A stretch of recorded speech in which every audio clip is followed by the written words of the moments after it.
28-29 ડિસેમ્બરના રોજ doctor નાકાદાર institute of નોલેજના કેમ્પસમાં American federation of Muslim of Indian origin દ્વારા 34માં ઇન્ટરનેશનલ કન્વીનન્સ ગાલ એવોર્ડ પ્રોગ્રામનું આયોજન કરાયું હતું. આ પ્રોગ્રામમાં દરેક રાજ્યના પ્રથમ 3 મુસ્લિમ વિદ્યાર્થીઓને સન્માનિત કરાયા હતા. ગુજરાત, મહારાષ્ટ્ર, રાજસ્થાન, કર્ણાટક જેવા 18 રાજ્યોમાંથી કુલ 93 વિદ્યાર્થીઓ ઉપસ્થિત રહ્યા હતા.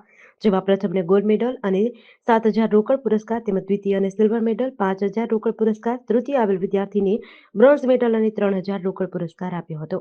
આફમી દ્વારા ભારતભરમાં મુસ્લિમોએ જે બિરદાવવા લાયક બહાદુરીભર્યું કામ કર્યું હોય તેવા લોકોને 50,000નો રોકડ પુરસ્કાર આપીને સન્માનિત કરવાનું એક પ્રશંસનીય કાર્ય કર્યું છે.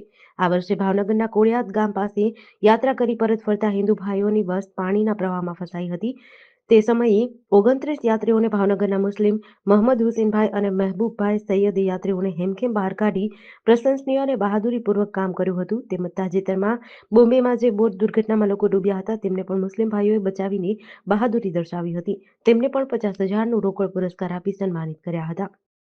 Amanullah Sethwala, campus director doctor Nakadar institute of knowledge. આ ઇન્સ્ટિટ્યૂટ દ્વારા અમે ઓર્ગેનાઇઝ કરેલું છે આ પ્રોગ્રામ કે જે American federation Indian Muslim origin જેનો 34th international convention gala award program કે જેમાં ધોરણ 10 અને ધોરણ 12ના દરેક રાજ્યના પ્રથમ 3 મુસ્લિમ વિદ્યાર્થીઓને સન્માનિત કરવામાં આવ્યા છે.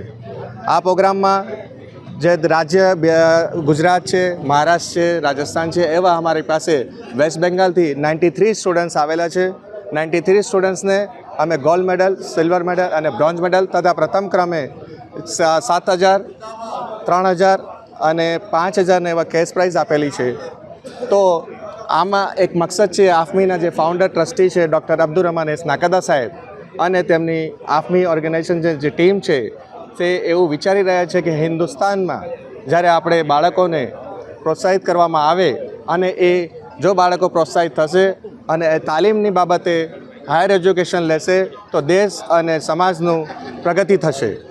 એક આફમીની જે ટીમ છે એ આફમી ટીમ એવું વિચારી રહ્યા છે કે જો આ બહાદુરીનું કામ જે હમણાં આપણે બતાવ્યું આપને કે ભાવનગરના અંદર મોહમ્મદ હુસેનભાઈ અને મહેબૂબભાઈ સૈયદ જે લોકોએ બહાદુરીપૂર્વક 29 લોકોની જાન બચાવી હતી તે ઘણું બિરદાવવાલાયક કામ હતું અને આ કામ માટે તેમને જો સન્માન કરવામાં ના આવે તો એ સમાજ માટે સારી વાત નથી.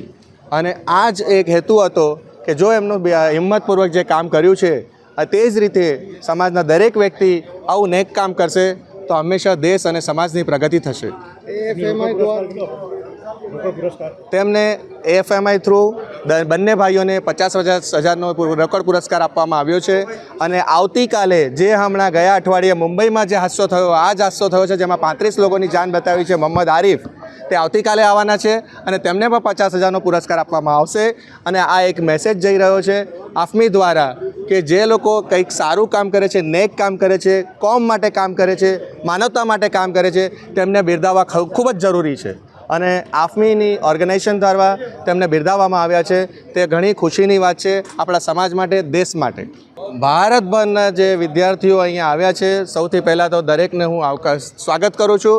અમને ઘણી ખુશી થાય છે કે જ્યારે લાસ્ટ યર ઔરંગાબાદમાં પ્રોગ્રામ થયો હતો ત્યારે અમને કહેવામાં આવ્યું કે 34 નંબરનું કન્વેન્શન ગુજરાતમાં કરવામાં આવશે અને ત્યારે અમને સિલેક્ટ કર્યા. ત્યારે અમને ઘણી ખુશીની વાત હતી કે અમારે મહેમાન નવાજી કરવાનો મોકો મળ્યો છે.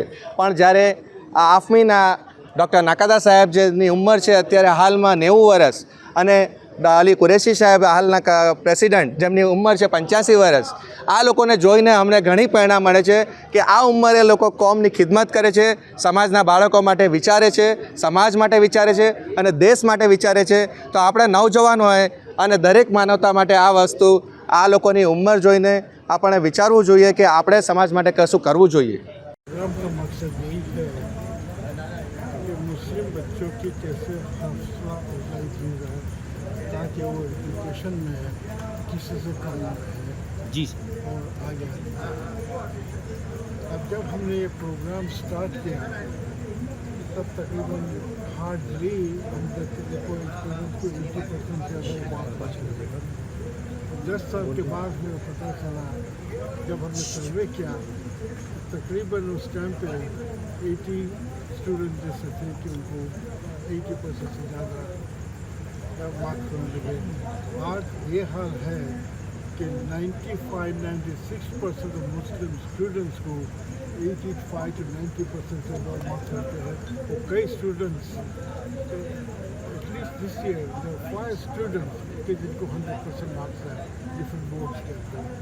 तो हमें बड़ी खुशी हुई है कि जो 35 साल से हमारा ये जो सिलसिला चला है कि जो दावा चला है तो उसमें कुछ कामयाबी हासिल हुई है। और आप लोगों से दुआ करते हैं कि दुआ करिए कि और कामयाबी हासिल हो।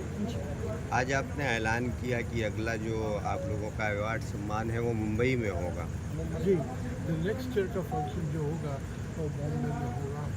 अभी आए थे, वो कह रहे थे कि उनको हैदराबाद में करना है, कलकत्ता वाले कह रहे थे उनको कलकत्ता करना है, लेकिन वो फिर हम सोचे कि अगले साल के कहाँ करना है, लेकिन अगले साल का प्रोग्राम इंशाल्लाह बाद में होगा। જીડીસી ન્યૂઝ સાથે ફઝલ ખાન પઠાણ સાથે રબાની મલિક, નંદાસણ।